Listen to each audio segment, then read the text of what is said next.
На небесах только и разговоров, что о себе. Да?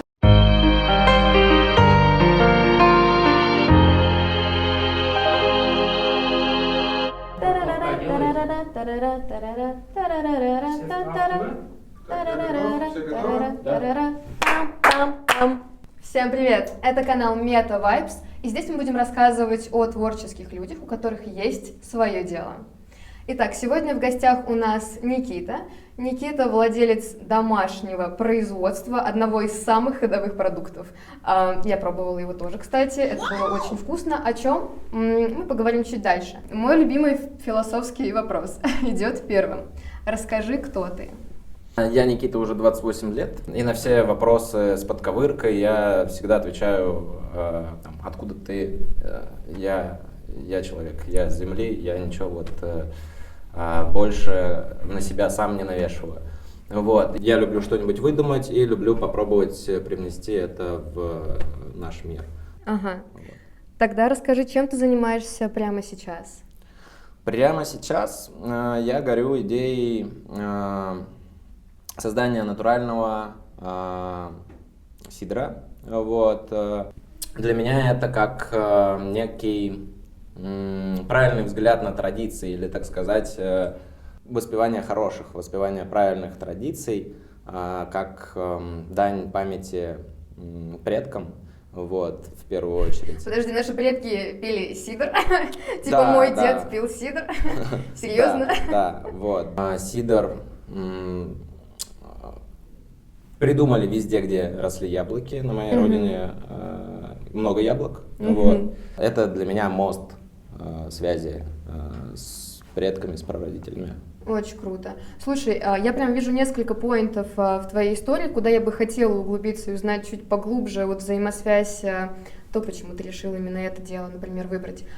Спрошу для себя и для аудитории, наверное, в первую очередь, отличие пива и какого-то крафтового алкогольного напитка от сидра. Сидр делается на основе яблок. Да.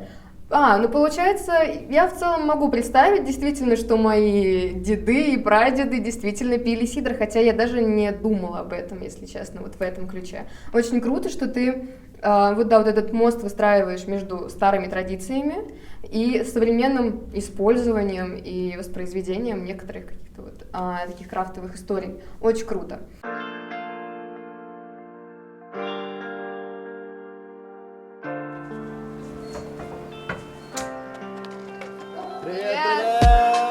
Что ж, начнем с дегустации, с приятного. Сладкий, сухой, охмеленный. Это выбор мне? Да. Сладкий, сухой, охмеленный. Охмеленный. Охмеленный. Охмеленный. Это хороший выбор. Я не знаю, что такое охмеленный, я просто наугад выбрала. Ты расскажешь подробнее? Конечно. Охмеленный сидр с зелененькой этикеточкой. Все охмеленные сидры у меня будут под цвет зелени, потому что хмель сам напоминает каннабис по цвету, по фактуре. Он даже родственник. Вот. Он даже родственник, да, все верно. Вот. Собственно говоря, если вы знаете, что такое пиво ИПА, вы знаете, что при использовании хмеля создается этот напиток. Вот. Но мало кто знает, что хмель можно также добавить и в сидр. Вот. Получается очень интересный, необычный напиток, который не сильно напоминает пиво, вот, но при этом сильно отличается от классического сухого или сладкого сидра. Вот. Я помню, ты мне рассказывал, что это прям мечта твоя была сделать сидр охмеленный. Вот ты любишь ипу, я прям запомнила это, и тебе хотелось это совместить. Это мой любимый стиль пива, да. Вау. Вот, собственно говоря, откуда родилась идея сделать этот эксперимент. Вот. Давай попробуем. Вот. Здесь добавлен хмель ЕК. Вот. Это классический иповый хмель. Вау. Старый британский, вот так вот мне его описали, старый британский хмель. Вот. Похоже на оскорбление, старый британский хмель. Но это очень вкусно, это необычно. Классический в смысле, да. Я не знаю ничего похожего, что я пила, но это правда вкусно. Спасибо. Я горд Пруфы этим есть. экспериментом. Вот. Пруфы есть, 100% он делает сидр. Расскажи мне, пожалуйста, ты подчеркнул, что для тебя важна именно натуральность этого продукта, и, насколько я понимаю, то есть ты отсылаешь к тому, что актуальный сидр, ну, как бы, сидр, который стоит на полках, он не является натуральным? Не весь. Почему я делаю акцент именно на натуральности? Потому что для меня важно было именно использовать, взять за основу какой-то старый рецепт. Вот. И мне повезло его найти. Вот. Пока что у меня главное такое табу — это вот как можно меньше веществ с названием, с окончаниями там на нит, на какой-нибудь ол или что-то такое. Ну, в общем, все, что продается в порошковом виде, я стараюсь отстранить и использую, да, просто натуральные яблочки, чистую водичку. И единственный порошок, который мне приходится использовать, это сахар. Вот, пока что так, да. Супер пьюр. Очень круто. Я прям, знаешь, представляю, как ты идешь в полях, где это. Ты видишь какой-то, знаешь, неопознанный предмет в земле, ты подходишь, раскапываешь, там сундук, ты его открываешь, и там рецепты этого сидра старорусского. Почти так и было. У меня вот поэтому вопрос. Почему сидр? Ну, типа, это очень редкая вообще сфера деятельности для, ну, по крайней мере, моих знакомых, поэтому мне очень интересно узнать, как ты к этому пришел. Здесь я немножко потешил свою нелюбовь к мейнстриму и взялся как раз-таки отчасти потому, что это достаточно такой узкий профиль, вот, и я счел это достойным таким мотивом, вот, и все. Очень любопытно. Но ты у меня сейчас устраиваешься как персонаж, который, прям, знаешь, идет вразрез с общественным вот этим течением, который вот мейнстримом является. Ты выдумщик, ты любишь что-то крафтить, ты любишь что-то свое, ты выбираешь самую, ну, какую-то нишевую отрасль, в которой ты можешь реализовать свой талант. Это очень круто и интересно, потому что обычно, ну, насколько я вижу сейчас, есть тренд всем вместе пойти в одну сторону, быть айтишниками, маркетологами, коучами, психологами и прочее. Поэтому я очень радуюсь, когда я нахожу людей, которые, знаешь, занимаются чем-то вот нетривиальным. Это очень интересно, и это очень круто. Расскажи, пожалуйста, про свои первые запуски, ну, производства, как ты вообще начал заниматься, откуда ты взял рецепты. Мне все интересно. Все началось с того, как я очутился в прекрасном заведении.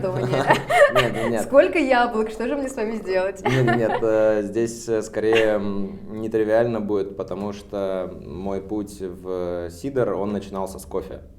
Так, где связь? Вот это хороший вопрос. Связь тоже нетривиальная, но когда нам проводили повышение квалификации, и главный тренер по кофе рассказывал нам про ферментацию кофейных зерен. В пример он привел как раз-таки процессы, из которых получается алкоголь, из которых делают сидр, из которых делают вино. Вот. Для меня это было, я в первый раз услышал эту информацию тогда, и для меня это было сродни какой-то алхимии, то есть в смысле я возьму сахар, яблоки, воду, и из этого получится алкоголь. Вот. Я читал об этом только там в Библии. Да, вот. Это было меньше компонентов, кажется, насколько я помню. Вот. Ну, может быть, просто плохо записали рецепт. Вот. Это тоже отдельный момент, что очень дотошным нужно быть. Когда записываешь рецепты. Да. Вот. Если хочешь оставить четкий след, вот, нужно все записывать от и до. Да, для меня это была алхимия, и я не мог в это просто поверить. Вот, то есть в тот момент у меня появилась мысль, я обязан это проверить. Хотя бы для себя. Если я сделаю, значит, вот 2-литровую баночку алкоголя из свежих фруктов и там пару ложек сахара, вау, типа это будет просто вот галочка, которую я хотел себе поставить за жизнь. Вот. И второй этап был как раз-таки это рецепт, который попал мне случайно в руки. Это рецепт дедушки моей спутницы. Вот. Дедушки уже давно нет в живых, но от него осталась тетрадка, в которой он расписывал рецепты от соков до браги, вина и, в общем, чисто по напиткам был все, дед. да. То есть он там и как из клюквы сделать сок, и как из березы сделать сок, и как из этого всего потом сделать брагу там, вот. Ну, то есть все было расписано, и все было расписано достаточно дотошно, вот. И вот это я счел уже знаком, вот. То есть, грубо говоря, у меня не было никакого запроса во Вселенную, просто в какой-то момент ко мне подходит... Тебе буквально в руки дали, да, все необходимое. Бабушка моей спутницы, и она вот так вот дает тетрадку, говорит, может, тебе будет интересно, может быть, что-нибудь там для себя найдешь. Вот. А там в первую же очередь написано, какие яблоки нужно использовать для создания сидра, какие лучше сорта подходят, какие хуже. То есть вот... В отличие от Иисуса постарался дед твоей спутницы и нормально расписал ТЗ. Да, большой респект ему, вот, уважение. И, собственно говоря, я подумал, что вот оно, типа, мозаика сложилась, вот, и пора начинать это реализовывать. Собственно говоря, от этого и оттолкнулся. Первый мой эксперимент был действительно в 3-литровой банке, вот. Еще в маленькой однокомнатной квартире в Москве, что не очень подходит под, на самом деле, такие эксперименты, вот. Почему? Да в целом для жизни не подходит маленькая однокомнатная квартира в Москве, не то что про эксперименты. Вот. Ну, потому что нужно соблюдать там определенную температуру, вот, нужно... Режим определенный. Да, то есть, конечно, если говорить о каких-то традиционных, древних способах, то это всегда какой-то погребок должен быть, что-то вот такое вот.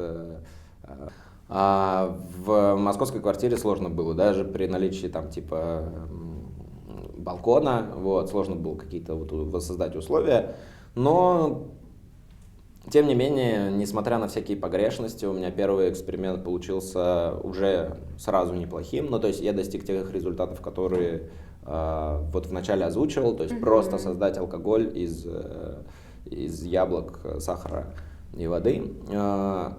Более того, я превысил свои ожидания, я думал, у меня будет там, ну, напиток градусов 2-3, максимум 4, а у меня сходу получилось, короче, сделать выше 10 градусов алкоголя, вот, что вызвало у меня просто вау-эффект, я такой... Все, да. Больше никакого КБ, чисто к бабушке за яблоками, и все застолья обслуживает теперь Никита. Ну да, там, к сожалению, бабушки такой не было, у которой яблоки можно было брать, вот, был рынок на Теплом стане, вот, это такое тоже отдельное, как вот там, испытание. Воспоминание? Нет, это испытание, рынки для меня это испытание всегда, вот, и тот рынок не был исключением.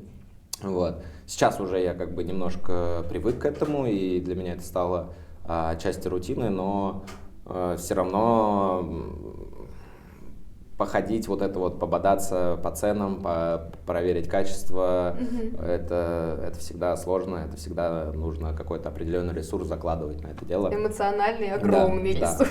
Вот.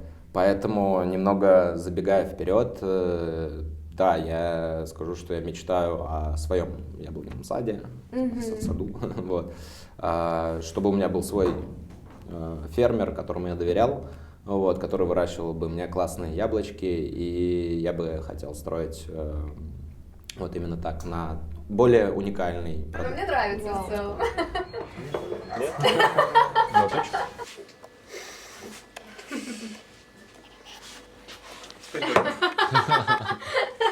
Всегда помогает, всегда работает.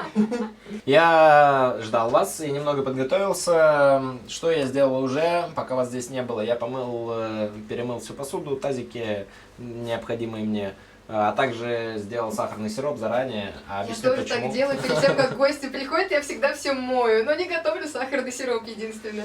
Да, сахарный сироп почему я приготовил заранее, объясню. Ему нужно много времени, чтобы остыть.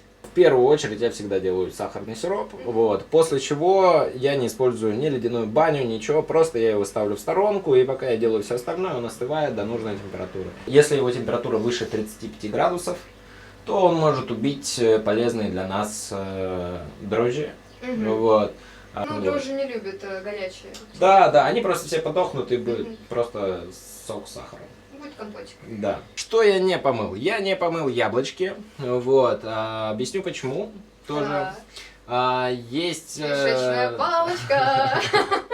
Да, есть вот такая вот точка зрения, что яблоки вообще не стоит мыть.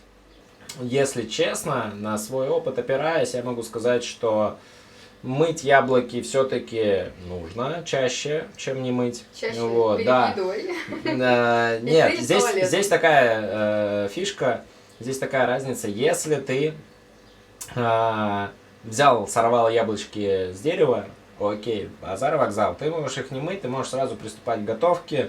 На них супер классные, супер полезные для тебя дрожжи, которые будут участвовать в брожении. Но если ты покупаешь в магазине, на рынке, еще где-то из Турции привезли, вот, то зачастую все вкусные, все интересные, полезные дрожжи либо отпадают уже к этому моменту, вот, либо затираются воском. Поэтому ты покупаешь яблоки у местных производителей, которые растут прямо здесь, без долгой транспортировки, без консервирования, ну там какого-то даже... Да, я стараюсь искать местных производителей, вот, как я уже говорил, моя мечта найти своего садовода, вот, со своим яблоневым садом, вот, чтобы как раз-таки снимать яблоки с деревьев и не тратить времени на помывку. Вот. Поскольку сегодня не так, сегодня не такой день, вот, и мы достали яблочки не с дерева, а с рынка, вот, сегодня мы их помоем, но большой важный момент заключается в следующем. Я мою яблоки только холодной водой. Вот. Опять же, это делается для того, чтобы если на них остались дрожжи дикие, чтобы не убить эти дрожжи, не смыть. Вот. Здесь тоже такой момент важный. Моющие средства использовать нельзя. Вот, да. Чисто проточная вода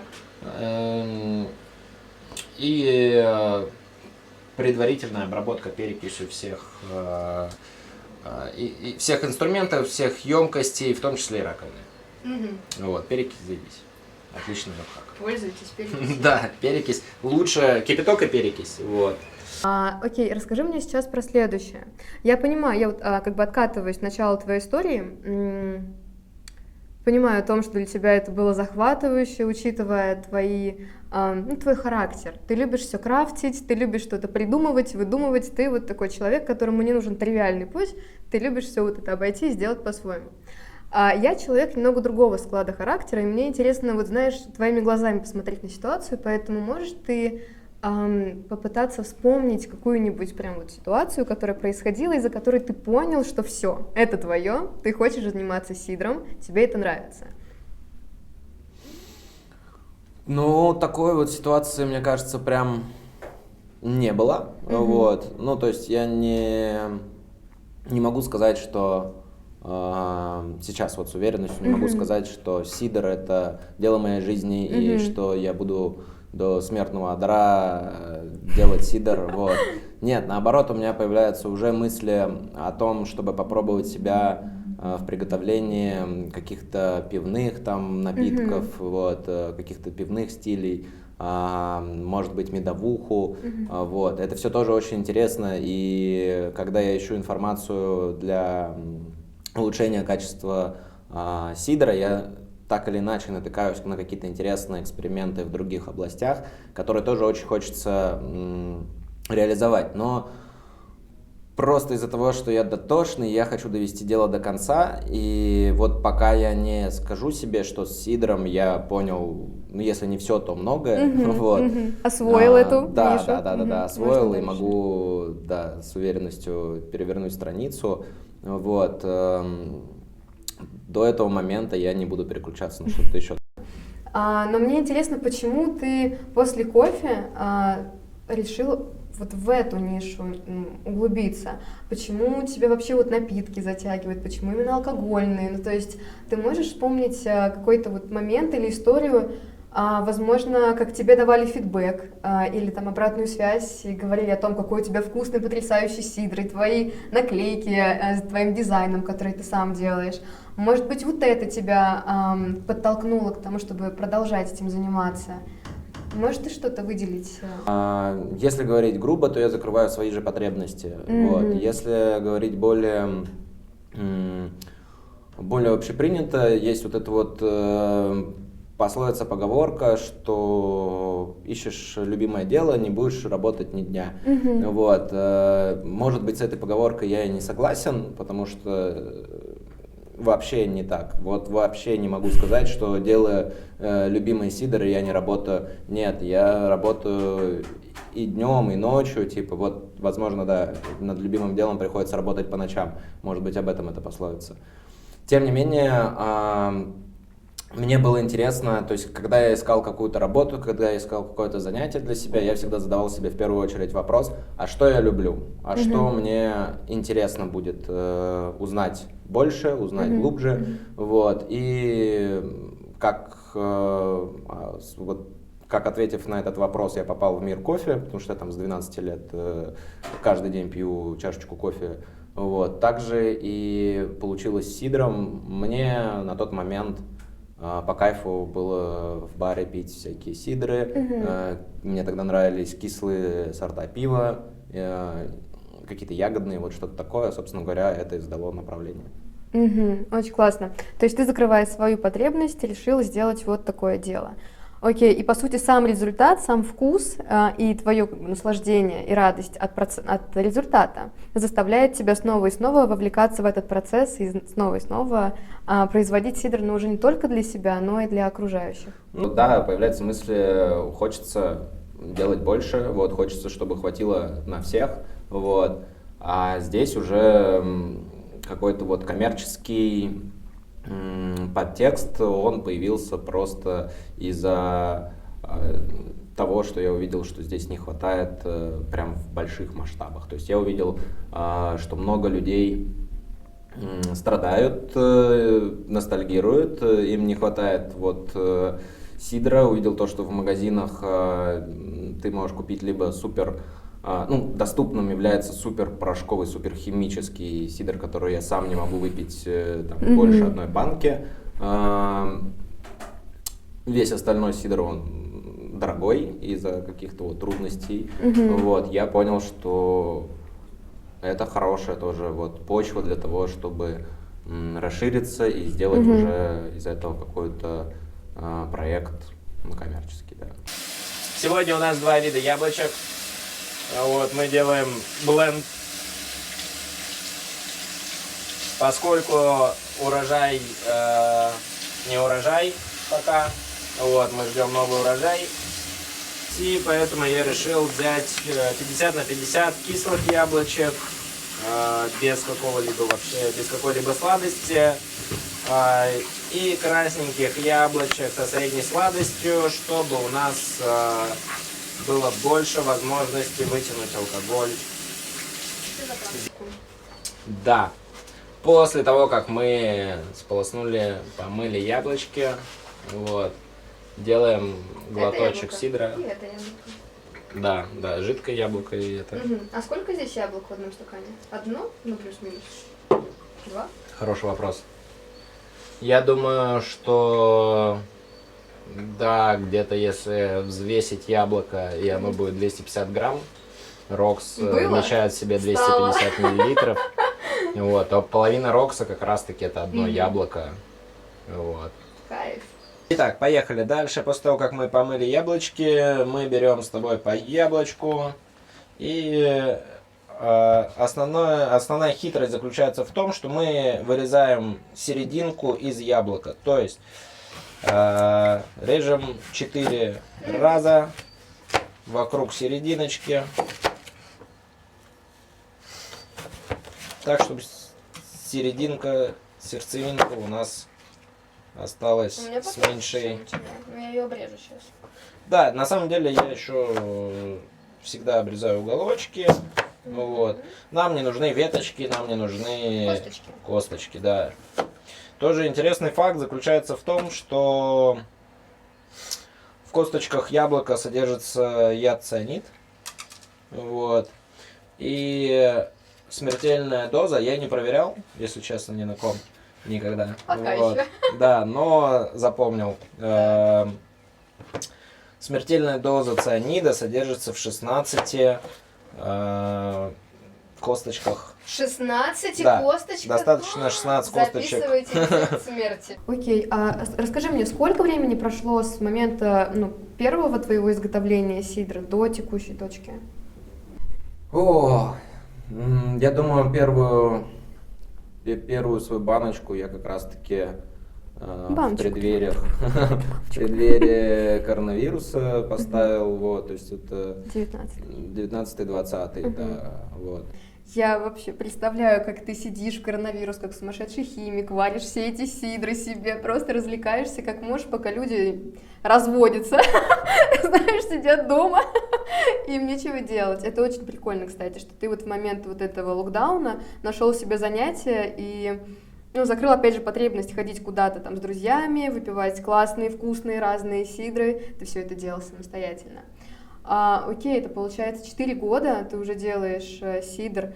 Расскажи какой-нибудь трэш, расскажи историю, которая выбила тебя из колеи на какой-то, может быть, момент, и у тебя руки опускались. Но такого, чтобы выбило меня из колеи, не было. Не было таких ситуаций, вот. Я все-таки достаточно стойкий фрукт. Вот. Но была забавная ситуация, где я решил попробовать проверить, усомнился в дедушкином рецепте, вот, и такой, так, вот сейчас я поставлю одну баночку у меня уже было несколько баночек на тот момент, 3-литровых, вот, и мог себе позволить, значит, проводить эксперименты в плане сравнения, такая исследовательская у меня была миссия. Ну, собственно говоря, эксперимент заключался в том, что я поставил одну банку по рецепту дедушкиному, а вторую банку по рецепту из интернета, вот. И не знаю, какой получился на вкус, вот, потому что у меня все 6 бутылочек, которые я разлил там из этих 3 литров, закупорил, они все взорвались. Вот. И не то чтобы рецепт плохой был, ни в коем случае этого не хочу сказать. Вот, совпали так обстоятельства, что у нас отключили электричество и... Ретроградный Меркурий, наверное, еще повлиял. Нет, просто отключили электричество и холодильник, ну, то есть на том этапе брожения, где нужна низкая температура, холодильник просто перестал работать, вот. И к тому моменту, когда я это заметил и решил стравить газы, так это называется, вот, открыв бутылку, из бутылки била такая струя, что отрикошетив от потолка, она все еще болезненными каплями попадала там на голову, вот.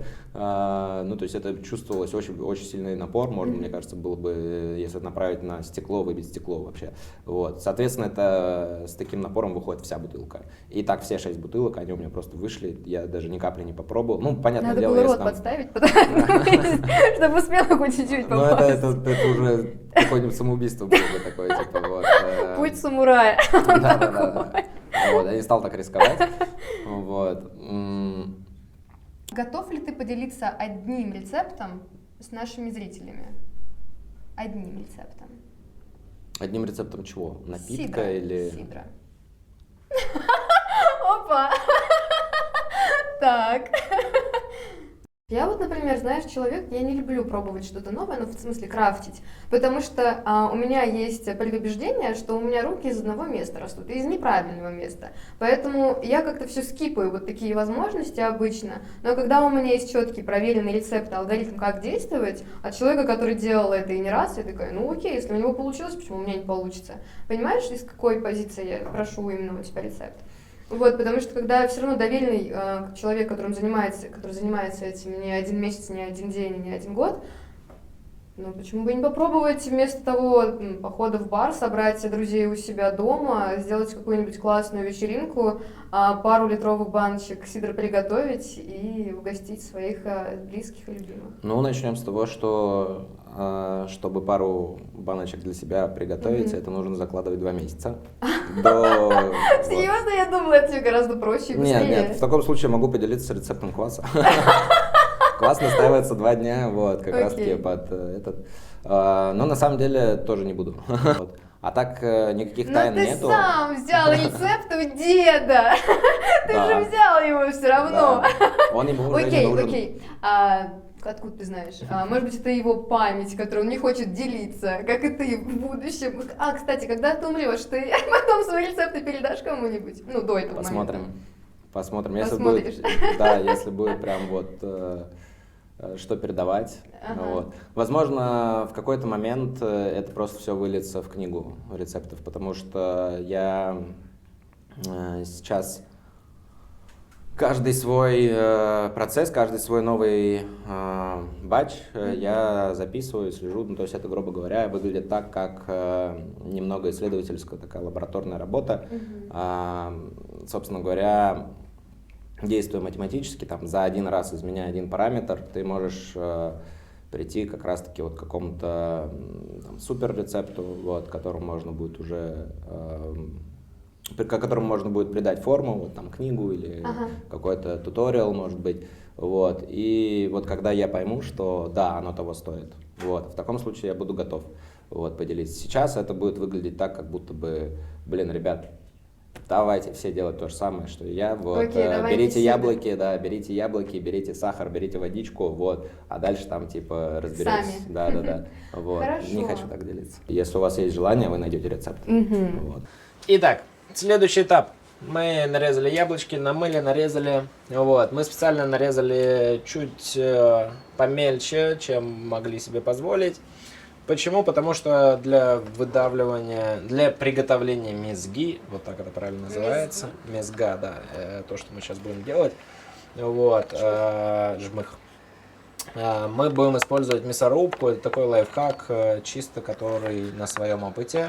Я решил посчитать лучшим приспособлением для этого дела, вот, самым экономичным и при этом самым действенным. Вот. Сейчас покажу, как это работает. Как работает мясорубка.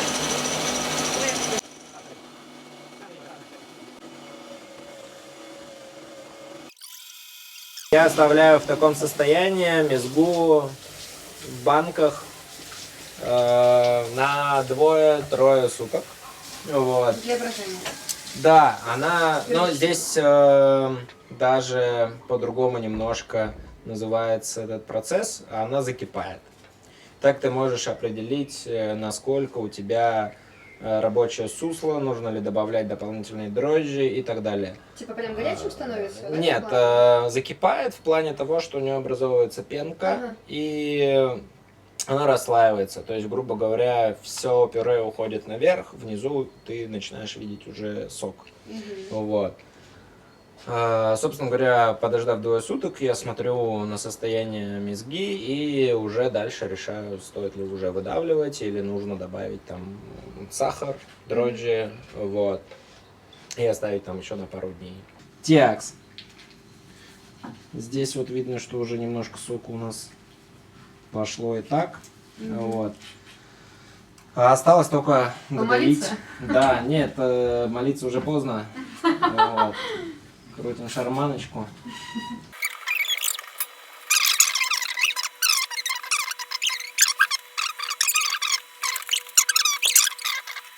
Текс. Отлично. Все. Конец. Конец. Погнали пить сидр. Кстати, Никита, расскажи, как называется твоя фирма, твоя brewery? Какие этикетки стоит искать в местных магазинах и барах, чтобы понять, что это точно твой сидр? О, в местных магазинах вряд ли найдете в ближайшее время, вот, потому что достаточно такой вот не брювери, я называю сам нано-сидроварня, вот, свое производство. Название у меня непростое, Уцминдури Цминдани. На грузинском языке это означает не святые святые, вот.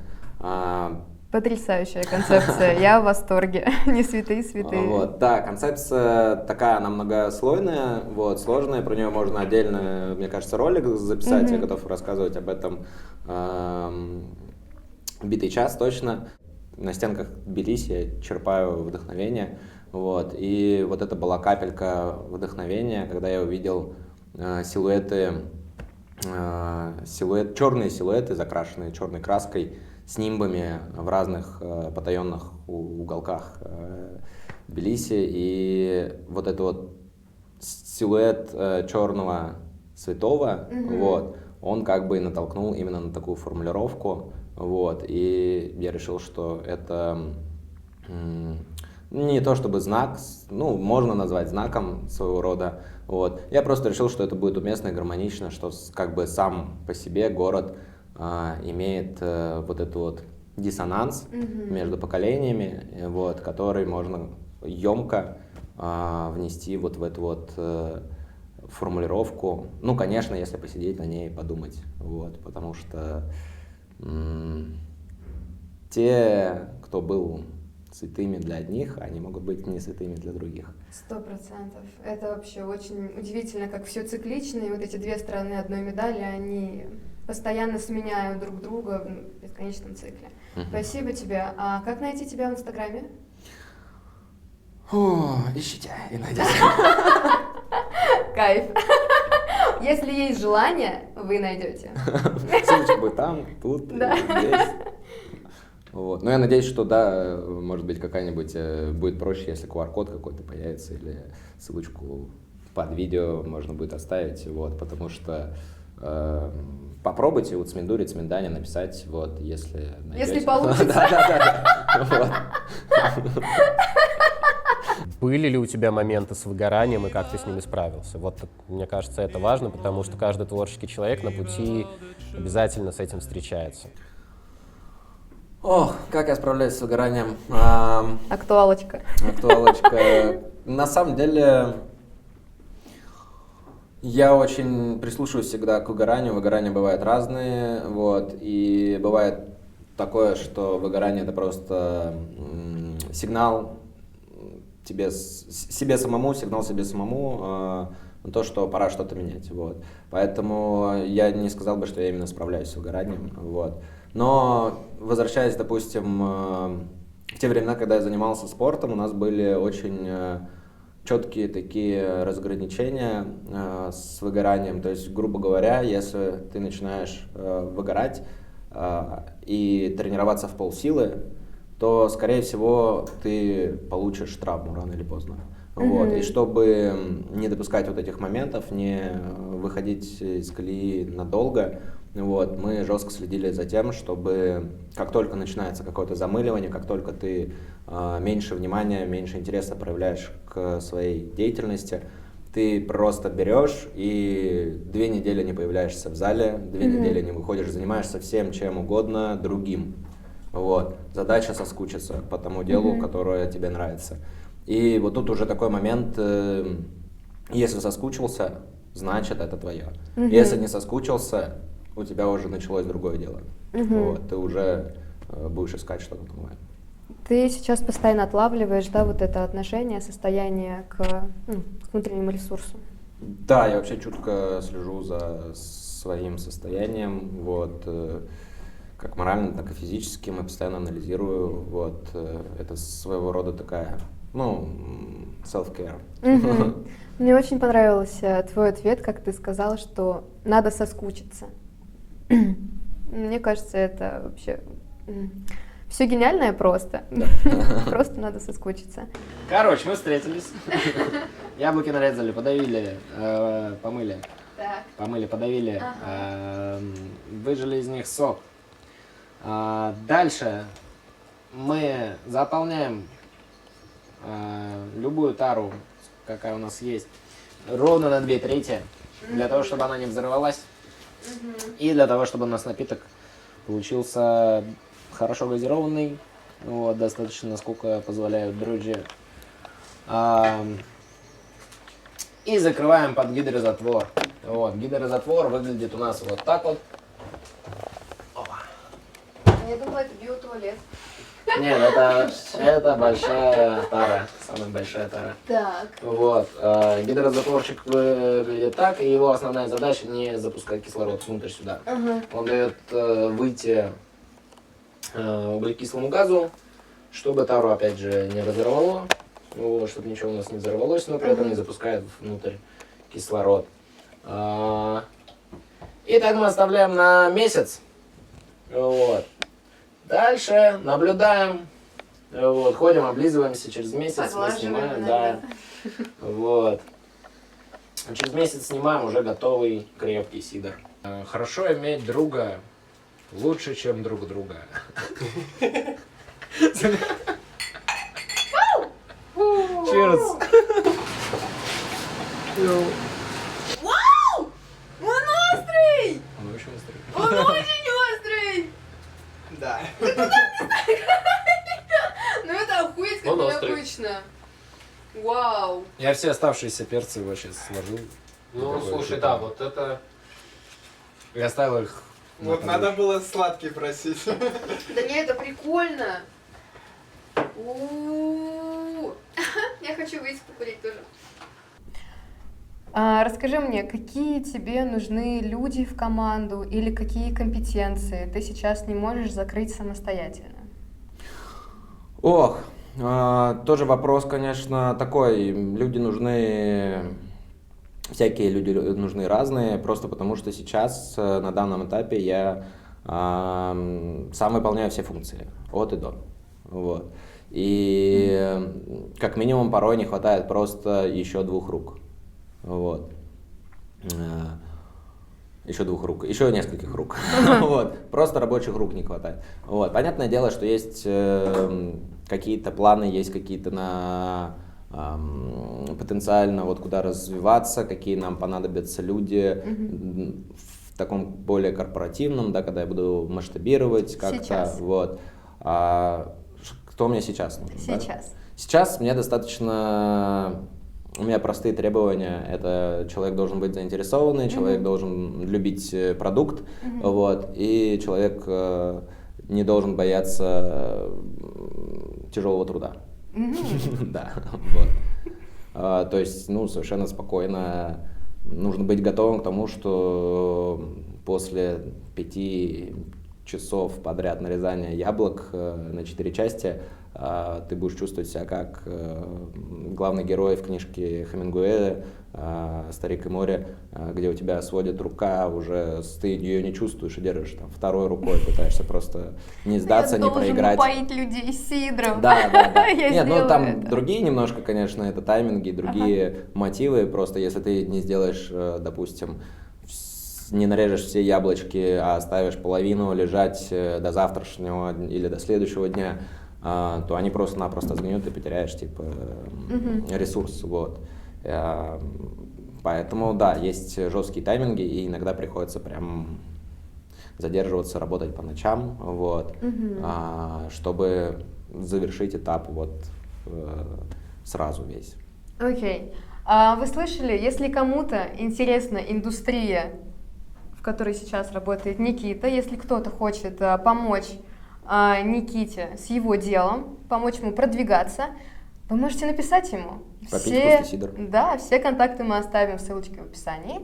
И, насколько я поняла, самое главное требование — это иметь силы и желание заниматься изготовлением сидра, алкогольных напитков и помогать себе. Но я думаю, что, как обычно это и бывает, в зависимости от тех компетенций, с которыми человек к тебе придет, то и будет дальше развиваться. И последний вопрос к себе, который на самом деле будет адресован следующему нашему гостю. Что бы ты хотел узнать у следующего человека, который придет к нам на интервью и рассказывать о своем деле? На самом деле, у меня немножко тоже такой философский вопрос для следующих для следующих людей вот, на моем месте. Но хотелось бы, чтобы вот они озвучили вслух ответ. Вопрос заключается в том, назовите 5 вещей, которыми вы бы хотели заниматься в будущем. Вот, это все, это вот такой вот вопрос. Очень Вот. красиво. С философией начали, философией заканчивали. Да. И посередине был Сидор. Спасибо тебе большое за разговор. Мне было очень приятно с тобой пообщаться и узнать больше о твоем деле. Я надеюсь, что тебя ждут новые высоты, новое развитие и масштабирование в ближайшее время. Спасибо, очень приятно, очень было здорово и классно вот, быть на этом месте, вот, поделиться своей историей. Вот. Рад знакомству. Рада знакомству. За вас. Чао.